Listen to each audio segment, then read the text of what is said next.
Le moins que l'on puisse dire, c'est que, comme mes confrères, j'ai été surpris de voir l'entrée, pour citer cet exemple du Crédit Mutuel, dans le capital du Républicain Lorrain. Je ne comprenais pas trop ce qu'une banque pouvait avoir comme intérêt en termes de diversification à venir accaparer un journal, puis d'autres journaux, puisqu'on a bien vu avec le développement du groupe EBRA comment cette banque progressivement montait l'un des plus importants groupes de presse en France. Je trouve ça problématique pour deux raisons. D'abord, la première raison, un journal écrit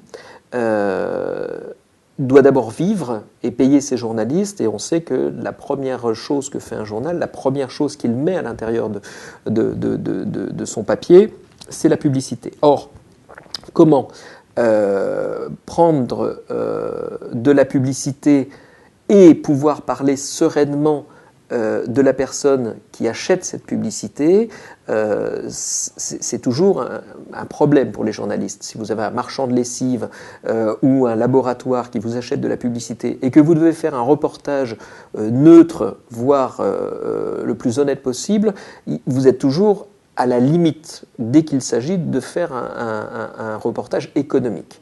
Quand en plus c'est une banque, c'est-à-dire quelqu'un qui peut faire pression de façon directe sur vous, l'annonceur, que ce soit le marchand de tapis, le vendeur de lessive, il va arrêter d'acheter de la pub et puis ça s'arrêtera là. Et il faudra trouver un autre annonceur pour faire de la pub.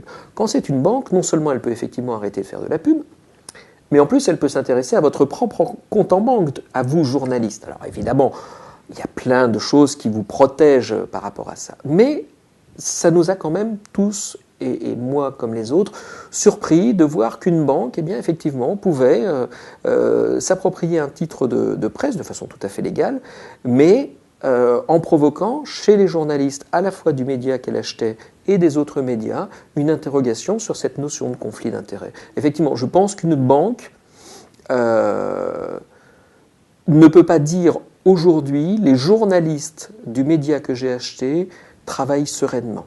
Je suis certain, en tout cas moi si je travaillais dans un média acheté par une banque, je me poserais toujours la question de savoir si mon employeur, en particulier si mon compte en banque est chez lui, n'a pas des moyens de faire pression. En tout cas, je ferais peut-être attention, plus ou moins consciemment, à ne pas embêter mon employeur. Et je trouve que ça, c'est quand même un problème.